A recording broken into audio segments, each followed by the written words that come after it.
पैसा कमा लिया आपने, लेकिन उस पैसे आपकी दिनचर्या ठीक नहीं हुई, आपने उस दिनचर्या का अनुपालन नहीं किया। पैसा तो कमा लिया, सुबह ना खाने का समय है ना रात को सोने का समय है, सारी दिनचर्या आपकी खराब हो गई, तो 10-5 साल में आपके शरीर रोगों का घर बन जाएगा। और जो पैसा आपने कमाया है वही पैसा आप उस शरीर को ठीक करने में कमा दोगे। क्या फायदा ऐसे पैसा कमाने का? इसलिए पैसा भी उतना ही कमाओ जितना हमें शरीर को नष्ट ना करना पड़े। स्वास्थ्य ही सबसे बड़ा धन है। यदि आप निरोगी हैं तो आपके पास धन की कमी नहीं है, और यदि आप रोगी हैं, चाहे आपका कितना ही पैसा है, वो धन आपका बेकार है, आप उस धन का आप कोई उपयोग नहीं कर सकते। तो पहला सुख निरोगी काया, इसीलिए कहा गया है पहला सुख निरोगी काया, दूजा सुख घर में माया। दूजा सुख होता है वो घर में माया, पैसा होना चाहिए। बिना पैसे के भी सांसारिक व्यवहार नहीं चलते, सांसारिक कार्य नहीं सिद्ध होते, इसलिए पैसा भी होना चाहिए। लेकिन पहला सुख निरोगी काया, यदि निरोगी काया नहीं है, घर में माया है, तो कोई काम ही नहीं है। पहला सुख निरोगी काया, दूजा सुख घर में माया, तीजा सुलक्षणा नारी, घर में जो पत्नी है, स्त्री है, माँ है, बहन है, वो सुलक्षणा होनी चाहिए। और चौथा पुत्र आज्ञाकारी। ये 4 सुख बताए गए हैं इस जीवन को सही तरीके से यापन करने के लिए। आज बराबरी की होड़ में आने के कारण पति पत्नी भी अपने ईगो इतने सामने आ गए जाते हैं, उनके छोटी छोटी बात पर, जिन बातों का कोई औचित्य नहीं होता, अपने घरों को तोड़ कर बैठ जाते हैं, जिनका कोई औचित्य नहीं होता। उन बातों को यदि गहराई से देखा जाए, और फिर जहाँ झुकना सीख गए वहाँ जीवन जीना सीख गए, जहाँ झुकना नहीं सीखे वहाँ खत्म हो गया।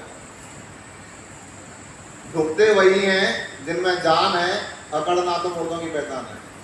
इसलिए अपनी अकड़न को भुला दो, अपने आप को समर्पित करो, या तो किसी को अपना बना लो या किसी का अपने बन जाओ। 2 ही सिद्धांत है जीवन में। परिवार हो, घर हो, समाज हो, जहां भी आप हैं, या तो किसी को अपना बना लो या आप किसी के बन जाओ। तो कभी भी ना आपकी तरफ से किसी को कष्ट होगा, ना किसी की तरफ से आपको कष्ट होगा। ये जीवन का सीधा सा सिद्धांत है। रही सुख दुख की बात, सुख दुख जीवन में आते जाते रहते हैं। ये हमारा हाथ जो है, ये हमारी 7 पीढ़ियों का वर्णन करता है। ये 7 पीढ़ी, ये हथेली हमारी जो है जमीन है। यहाँ हम आगे इस जमीन पर, बिल्कुल मिट्टी में, जमीन पर है, हम धरातल पर है। यहाँ से यह व्यक्ति मेहनत करना शुरू करता है और अपनी मेहनत के बल पर ये व्यक्ति यहाँ तक उन्नति करता है। इसके आने वाले बच्चे जो होते हैं उनको यहाँ तक का आधार मिल जाता है, और आधार के कारण माता पिता ने जिन्होंने मेहनत करी होती है वो उसको उचित मार्गदर्शन करते हैं। ये धरातल से उठा हुआ व्यक्ति अपने बच्चों का मार्गदर्शन करता है, और ये बच्चे उस मार्गदर्शन से और आधार से यहाँ तक पहुँच जाते हैं। उसके बाद ये बच्चे अपनी आने वाली पीढ़ी का मार्गदर्शन नहीं करते, ये उनको धन के बल पर, पैसे के बल पर, अपनी उन्नति के बल पर, अपने नाम के बल पर छोड़ देते हैं, और वह इस बेस यहाँ से यहाँ तक जो प्रवाह चल रहा होता है, यहाँ तक आने के बाद वो प्रवाह ही इस पीढ़ी को यहाँ तक पहुँचाता है। बिल्कुल हल्का सा तरफ की पीढ़ी, और यह पीढ़ी तो धन के मत में इतनी अंधी हो चुकी होती है कि ये अपनी पीढ़ी को, ये इस पीढ़ी ने ज्ञान नहीं दिया, और ये तो बिल्कुल नहीं जानती कि संसार में जीवन कैसे जिया जाता है, कैसे उन्नति की जाती है। और यह पीढ़ी अपने धन का जो प्रभाव यहाँ से यहाँ तक चला था, वह प्रवाह मंद होता है, और यह उतर के पतन की ओर शुरू हो जाती है।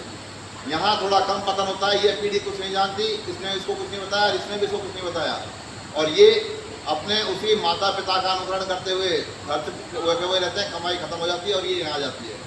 और ये पीढ़ी यहाँ आ जाती है, इसको कोई ज्ञान देने वाला नहीं होता। ये भी धन वैभव को, संपत्ति को, जमीन को, जायदाद को लुटा करके, बेच करके अपना जीवन यापन करते हैं, और ये उतर के वापस यहीं आ जाते हैं, और यहाँ आके फिर उस पीढ़ी को संघर्ष करना पड़ता है, फिर शुरू हो जाते हैं।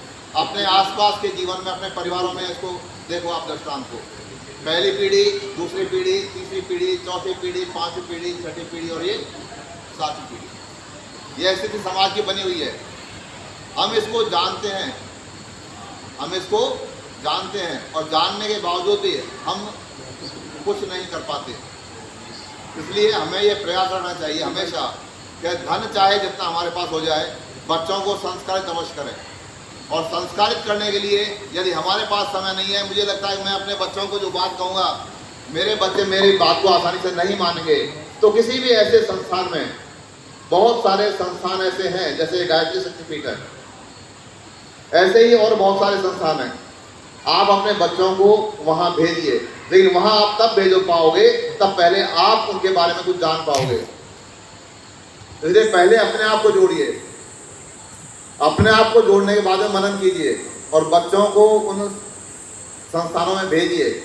क्यों? छोटे बच्चों का जो मन होता है वह जल्दी से आसानी से उन चीज़ों को कवर कर लेता है, पकड़ लेता है। जब मन पक जाता है या हमारी अवस्था थोड़ी बड़ी हो जाती है तो हम उन चीज़ों को ग्रहण करने में थोड़ा सा परेशान होते हैं। तो हमारी ये स्थिति रहती है। तो समाज में हमने कई बार चर्चा आई है, मैंने बीच में भी एक दो बार कहा था,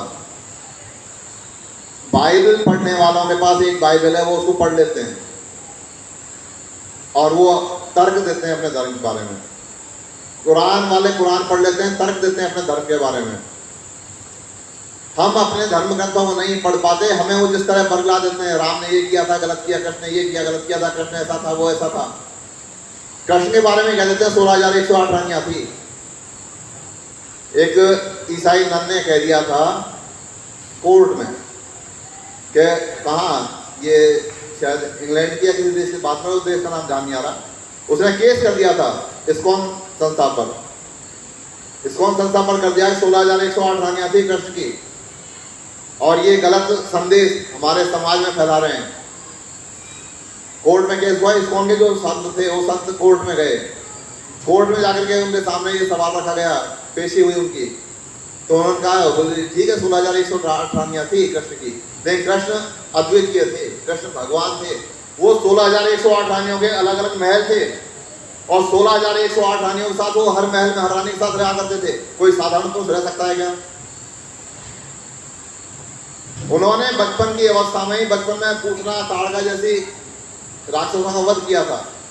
एक छोटी सी 6 वर्ष की अवस्था में तो उन्होंने वो वृंदावन छोड़ दिया था, गोकुल छोड़ दिया था, उस अवस्था में उन्होंने अपनी उंगली पर पहाड़ पर्वत उठाया। क्या कोई साधारण व्यक्ति इस तरह कर सकता है क्या? और चलो इन चीज़ों को भी मैं आप स्वीकार करो ना करो, एक बात बताओ, जो जैसे नन ने ये केस किया है उसको बुला लीजिए सामने। वो के समय मैंने आज डटकर बुलाना चाहता हूँ, सब बोले बुला लीजिए। बोले इनसे केवल ये सुनवा लीजिए कि जब ये नन बनती हैं, उस धर्म में प्रवृत्त होती हैं, तो क्या शपथ लेती हैं, ये बता दें बस केवल। और नन ने शपथ लेने से, शपथ को बताने से आनाकानी करने लगी, चिताने लगी, बताने लगी। तो जज ने कहा बोले आप क्या शपथ लेती हैं वो बताओ। तो उन्होंने कहा हम ये शपथ लेते हैं कि हम जीसस के अलावा और किसी को अपना पति नहीं मानेंगे, हम जीसस को ही अपना पति मानेंगे। तो कितनी नन हुई हैं आज तक और जीसस के कितनी पत्नियां हो गई, वो जरा काउंट करके बता दो। और वो केस फिर वहां खत्म हुआ। होता क्या है, हम अपने धर्म के बारे में जानेंगे तो बता पाएंगे। 16,000 रानियां किस तरह बनी थी, 16,000 कन्याएं, 16,100 कन्याएं जरासंध ने कैद कर ली थी और उन कैद कन्याओं को युद्ध करके कृष्ण ने छुड़ाया था। और कृष्ण भगवान ने जब उनको छुड़ाया था तो वो सारी की सारी कृष्ण भगवान के समक्ष खड़ी हो गई, कहने लगी प्रभु आपने हमें छुड़ा तो दिया दुष्ट की कैद से, लेकिन समाज हमें कौन स्वीकार करेगा? सब कहेंगे जरासंध की कैद में रहकर आई हैं, कोई हमसे विवाह नहीं करेगा, हमारा जीवन कैसे कटेगा? तो उन्होंने कहा आप सबसे मैं विवाह करता हूं। केवल घोषणा मात्र से ही विवाह किया था और उनको समाज में जीने का अधिकार दिया था। तो जब तक हम इन बातों को जानेंगे नहीं, तब तक दूसरों के सामने व्यक्त नहीं कर सकेंगे। हमारे धर्म ग्रंथों को, पुस्तकों को केवल पढ़ने के लिए हैं वो चीज़ें। लाल कपड़े में बांध करके धूप अगरबत्ती लगा दे, सुबह शाम अगरबत्ती लगा दे, रामायण की जय हो, गीता की जय हो, उससे काम नहीं चलने वाला। विवेकानंद जी जब गए थे धर्म सम्मेलन में तो छोटी गीता आती थी, वो जेब में रखा करती, पुस्तक जेब में रहती थी उनके, झोले में रखा करती थी। आप भी जिस भी भगवान को, ईश को जिसकी वंदना करते हो, जिसकी प्रार्थना करते हो, उसका एक छोटा गुटका जरूर अपने पास में रखो। जबानी याद हो तो बहुत अच्छी बात है, वरना नित्य प्रार्थना कीजिए, नित्य ईश्वर का ध्यान कीजिए। और यहाँ तो आपको गायत्री महामंत्र मिल रहा है, यदि इसको ही साध लिया आपने तो आपका जीवन वैसे ही सफल हो जाएगा। जगह जगह भटकने की आवश्यकता नहीं है, ईश्वर एक है, उसको पाने के रास्ते अनेक हैं। अपने मन को स्थिर करना है। जिसने मन को साध लिया, मन को स्थिर कर लिया, उसने सब कुछ पा लिया। सुदामा जी गरीब थे, दरिद्र नहीं थे। गरीब होने में और दरिद्री होने में अंतर है। एक बुढ़िया थी, वो सोई हुई थी मकान में, अपने कमरे में, झोंपड़ी में। कुछ चोर वहां से गुजर रहे थे। चोरों ने अचानक बुढ़िया की झोंपड़ी देखी, बुढ़िया बाहर सोई हुई थी, तो उसकी झोंपड़ी में घुस गए। और जब मैं कुछ नहीं मिला, बुढ़िया जाग गई। जब जाग हो गई तो चोरों ने सोचा कुछ नहीं मिला, तो वो जो बांस की छपरी थी, वो छपरी में जो बत्ती लगी हुई थी, बांस की बत्ती, डंडी जिसे बोलते हैं आप, बरंडा, पूड़ी, जो भी आप समझे, उसमें एक पोटली थी। वो पोटली उन्होंने, चोरों ने उठाई, शायद इसी में कुछ छिपा के रखा होगा। उस पोटली को लेकर के भागे। जाग हो गई, गांव वाले चोरों के पीछे पड़े तो वो भागे। आगे संदीपन गुरु का आश्रम आ गया। वो सांदीपन गुरु के आश्रम में चोर घुस गए। सांदीपन गुरु के आश्रम में चोर घुस गए तो वहां देखा भाई चोर चोर चोर, तो वो वहां से आए। तो चोरों ने देखा कि यहाँ तो सांदीपन गुरु का आश्रम आ गया, चोर कहीं नजर नहीं आ रहे। तो उन्होंने देखा आश्रम आ गया गुरु जी का, तो वो वहां से वापस हो लिए। उधर वह पोटली चोरों ने खोल के देखी तो देखा उसमें चने बंधे हुए थे। उन्होंने पोटली को बांधा, वापस में छोड़ दिया। तो क्या समझ के लाए थे, क्या निकला, चल दिए। वहां से छोड़ के चले तो गुरु माता सांदीपन जी की जो पत्नी थी, गुरु माता उठी सुबह झाड़ू लगाने के लिए, झाड़ा बार करने के लिए उठी। तो उन्होंने देखा वो पोटली पड़ी हुई थी। उन्होंने उठा दिया, पोटली क्या है, पोटली में चने हैं। उन्होंने वो चने उठा करके संभाल के रख दिए। और जैसे ही कृष्ण सुदामा आए तो उन्होंने वो पोटली चने की उनको दे दी, बेटा जाओ जंगल से लकड़ी ले आओ और इसमें कुछ चने हैं, ये तुम बांट करके खा लेना। उधर उस बुढ़िया जिसके चने खोए थे, उसके पास वही संपत्ति थी। तो मेरा पेट कैसे भरेगा, उसने श्राप दे दिया। वहीं बैठे बैठे इन चनों को जो खाएगा वो जीवन भर दरिद्र रहेगा, भूखा मरेगा। और वहां सुदामा जी भी त्रिकालदर्शी थे, कृष्ण भी त्रिकालदर्शी थे। सुदामा जी ने उन चनों को लिया और चल दिए। उन चनों को देखते विचार किया, चने कहाँ से आए, तो देखा वो दृष्टि में वो बात आ गई, तो वो ये तो इस तरह के चने हैं, सापित चने हैं। तो उन्होंने कृष्ण भगवान को चने नहीं दिए। ऐसा नहीं है वो भूख लग रही थी इसलिए जबरदस्ती खा गए। उन्होंने देखा मैं चने खा लूंगा, मैं दरिद्री बन जाऊंगा तो कोई दिक्कत नहीं। लेकिन कृष्ण भगवान यदि दरिद्री बन गए, वो गरीब बन गए, तो सारी सृष्टि गरीब हो जाएगी। इसलिए उन्होंने उन चनों को स्वयं ही खा लिया, कृष्ण को एक खाना भी नहीं दिया। और खुद जीवन भर कृष्ण के मित्र होते हुए दरिद्र गरीब रहे, दरिद्र नहीं। दरिद्र तो वो होता है जिसके पास मन होता सब कुछ है, लेकिन कहीं किसी को हाथ से छोड़ने का मन नहीं करता, वो दरिद्री है।